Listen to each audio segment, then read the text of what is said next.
Peace to the family. So today I'm going to talk to you about the coronavirus and your gut. So first and foremost, you ever heard good food tastes bad and bad food tastes good? You ever heard that? And I always say, what's the psychology behind that? Because if this is bad food, that's how bad tastes. And if this is good food, that's how good tastes. So what kind of reverse technology psychology is this? But when you start doing the knowledge, you find out that your gut, just like your heart, is connected to your brain because you have enteroendocrine cells that exist in a synapse that is the bridge between your gut and your brain. This means it's called the vagus nervous system. The vagus nervous system connects your brain to your gut. And 95% of the hormone serotonin is produced in the gut. You probably didn't make the connection. So serotonin is a hormone. Hormones mean instructions. It gives instructions. So serotonin gives instructions to the body to be happy. Serotonin gives instructions for you to be in a certain mood, a more pleasant mood, a more consistent mood, not negativity, positivity. So you have good bacteria and bad bacteria in the gut. And because the gut is connected to your brain, and 95% of the hormone or the instruction for mood is produced inside of the gut, if you breed a colony of bad bacteria, what does bad bacteria like?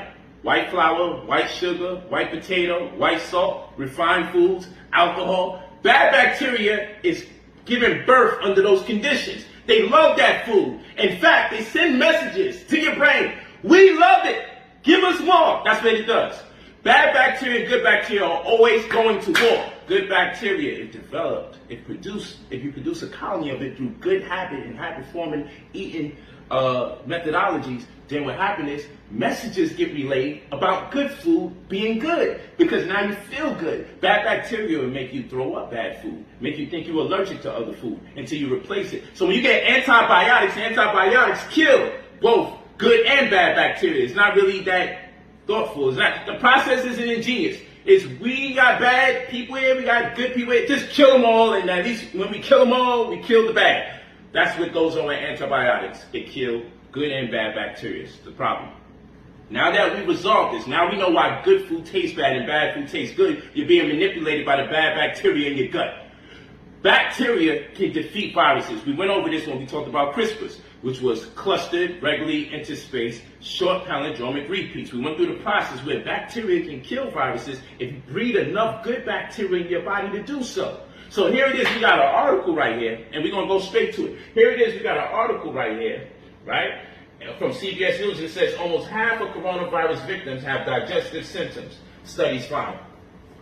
Don't want to burn too much time. Read up on it.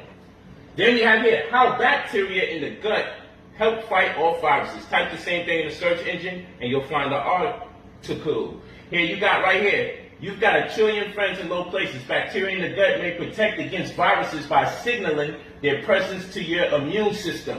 How about that? Now let's go over here. So now we also find, yo, woo-woo, they over here. That's what bacteria does. It lets the immune system know there's viruses in the building. Man up. But if you don't got enough good bacteria because you got all these antibacterial soaps and you're disinfecting the whole place, killing all the good bacteria because antibacterial products kill good bacteria too. So you can't afford to be killing all the good bacteria because there'll be none left to send a signal or transmit a message to the rest of the immune system to say, hey, what's up? Okay? And you won't have enough to defeat a virus to get intel about how to defeat the virus.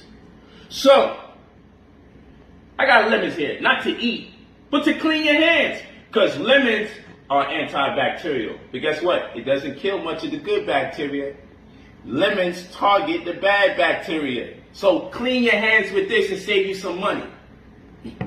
We'll use key limes. Key limes, you're going to use this to drink. Yes, lemons and limes are acidic.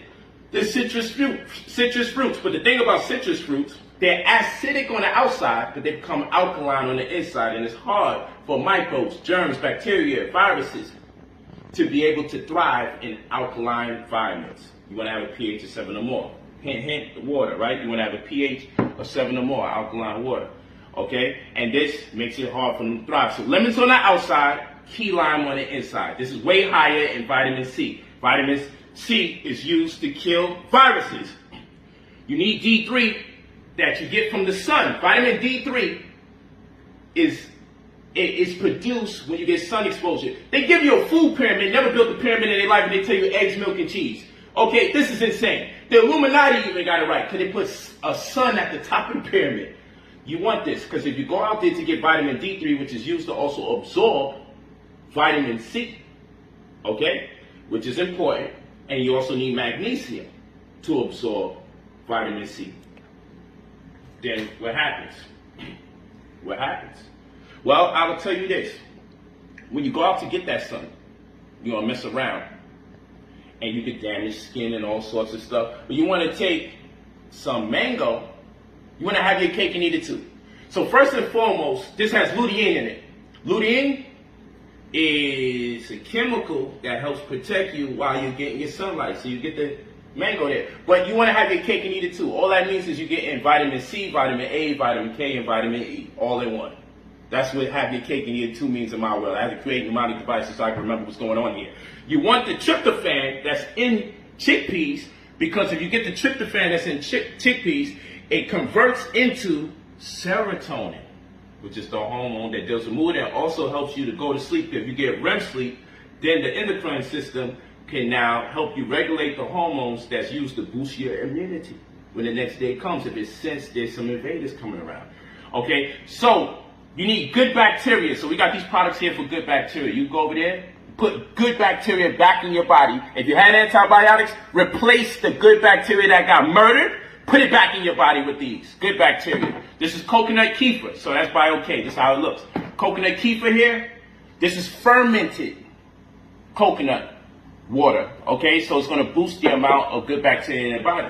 But you don't want to just boost the amount of good bacteria in your body. You got to know how to feed the good bacteria. So you need insoluble fiber or non-digestible fiber or something they call inulin. So you're going to use the avocado. I left my freaking avocado. But they're high in antioxidant flavonoids and high in antibacterial flavonoids. But more importantly, they also have inulin in it, which is a fiber that doesn't get digested. So it sits there in the small intestine. Then it gets fermented in the small intestine. Then the good bacteria eat it. And then they start relaying signals to you about getting hungry for food that's better. But aside from insoluble fiber, which is also in black mission figs, which is also good for the womb, especially if you have what? Fibroids. Eat 5 to 7 of these a day. It helps shrink your fibroids and get rid of it. You also have prunes. This also has the right type of fiber in there. Okay, so you got black mission figs and prunes. But you also want resistant starch. Starch that doesn't get broken down either. So you get that from green bananas, red bananas, baby bananas. Okay, you want the resistant starch there. This is also good to put good bacteria in your body. But right now we're talking about feeding the good bacteria. So you feed the good bacteria insoluble fiber and resistant starch. You can get resistant starch from nuts and seeds. Case in point, this is very good for selenium to also get the tryptophan, it also converts into serotonin so you can get your sleep right and your mood right, right? Boom, get that out the way. Resistant starch. Also the chickpea, because if you cook a food that has a good amount of starch in it and then you refrigerate it or cool it off, it builds the amount of resistant starch in it so that the good bacteria can consume it. And when this happens, the good bacteria is good because after it consumes resistant starch or retrograded starch, after it consumes it, guess what happens? It produces a chemical called short-chain fatty acids that line the intestinal tract. That makes it easier for the good bacteria to communicate with the immune system to let it know, yo, something is afloat. I think we got foreigners or invaders in the building. Okay, so there's a number of things I want to say. I know I'm under certain time constraint. Ginger, you want to start the morning off with raw ginger. Bite a piece of it and chew it. It's gonna wake up all the bacteria like, yo, we in the building. It literally stimulates. It's the stimulus package for good bacteria. And it causes drama with bad bacteria because bad bacteria hate when ginger comes in the building. I'm gonna stop it right there. We're gonna follow it up later. Peace to the family.